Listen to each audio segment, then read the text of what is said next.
Bueno, Dios te bendiga. Vamos ahora en el segundo libro de Crónicas, capítulo 5. Dice, de hecho, el primer verso no tiene nombre. El segundo verso dice: Salomón traslada el arca al templo. Dice, capítulo 5, verso 1: Acabada toda la obra que hizo Salomón para la casa de Jehová, metió Salomón a las cosas que David su padre había dedicado, y puso la plata y el oro y todos los utensilios en los tesoros de la casa de Dios. Entonces el siguiente pasaje dice, también se lo vamos a trasladar al templo. Entonces aquí ya el templo fue construido ya y empieza a ser llenado con los utensilios, con los muebles, y ahora falta el arca. Entonces Salomón reunió en Jerusalén a los haciendas de Israel y a todos los príncipes de las tribus, los jefes de las familias de los hijos de Israel, para que trajesen el arca del pacto de Jehová a las de la ciudad de David, que es Sión. Y se congregaron con el rey todos los varones de Israel para la fiesta solemne del mes séptimo. Vinieron pues todos los ancianos de Israel y los levitas tomaron el arca. Y llevaron el arca y el tabernáculo de reunión y todos los utensilios del santuario que estaba en el tabernáculo, los sacerdotes y los levitas los llevaron. Y ahora Salomón y toda la congregación de Israel que se había reunido con él delante del arca, sacrificaron ovejas y bueyes, que por ser tantos no se pudieron contar ni enumerar. Entonces aquí fue la inauguración del templo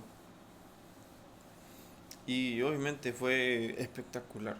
Y los sacerdotes metieron el arca del pacto de Jehová en su lugar en el santuario. Bueno, casi fue nada más era una ceremonia para, hasta donde se entiende, para el arca, para recibir el arca en el templo. Y los sacerdotes metieron el arca del pacto de Jehová en su lugar en el santuario de la casa, en el lugar santísimo, bajo las cortinas, bajo las alas de los querubines.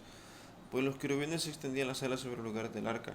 Y los querubines cubrían por encima así el arca como sus barras. Hicieron salir las barras de modo que se viesen las cabezas de las barras del arca delante del lugar santísimo, mas no se veían desde fuera y allí están hasta hoy. En el arca no había más que las dos tablas que Moisés había puesto en Horeb, con las cuales Jehová había hecho pacto con los hijos de Israel cuando salieron de Egipto. Y cuando los sacerdotes, porque todos los sacerdotes que sellaron habían sido santificados y no guardaban sus turnos. Y los levitas cantores, todos los de Asaf, los de Emán y los de Jedutún, juntamente con sus hijos y sus hermanos vestidos de lino fino, estaban con címbalos, salterios y arpas al oriente del altar y con ellos 120 sacerdotes que tocaban trompetas. Cuando sonaban pues las trompetas y cantaban todos a una para alabar y dar gracias a Jehová, y a medida que alzaban la voz con trompetas y címbalos y otros instrumentos de música, y alababan a Jehová diciendo, porque Él es bueno, porque su misericordia es para siempre. Entonces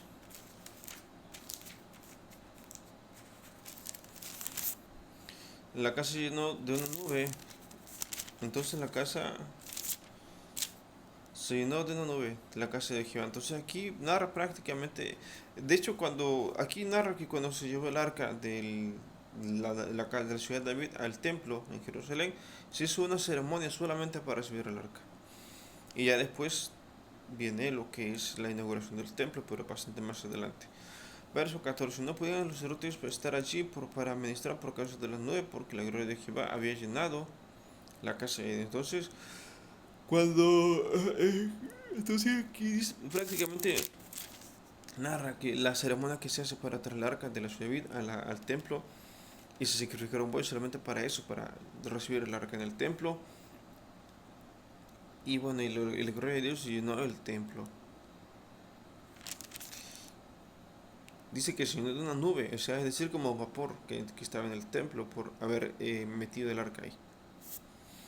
Bueno, entonces vemos cómo Dios, o sea, ¿saben por qué pasó esto? Porque, bueno, se tenía reverencia por las cosas de Dios. Por eso Dios se manifestó así de esa manera. Eh, por cierto, cuando no es la primera vez, no fue la única vez que lo hicieron. Eh, Este, me refiero a que hubo una segunda vez cuando se reconstruyó el templo la segunda vez, en la época poquito después de la muerte de Daniel, se construyó el segundo templo, pero no pasó nada de eso, ya no pasó. Y cuando la época de Cristo, cuando Cristo nace, bueno, cuando Cristo está aquí en la tierra, tampoco sucedió nada parecido. De hecho, pues se puede decir que es algo extraordinario, porque nunca más vuelve a pasar, solamente con aquella generación. Y qué raro que cuando Cristo vino no se haya manifestado algo así en el templo, porque el templo existía todavía en la época de Cristo. Bueno, pues son cosas para reflexionar, tal vez más adelante tengan respuesta en la Biblia, no lo sé.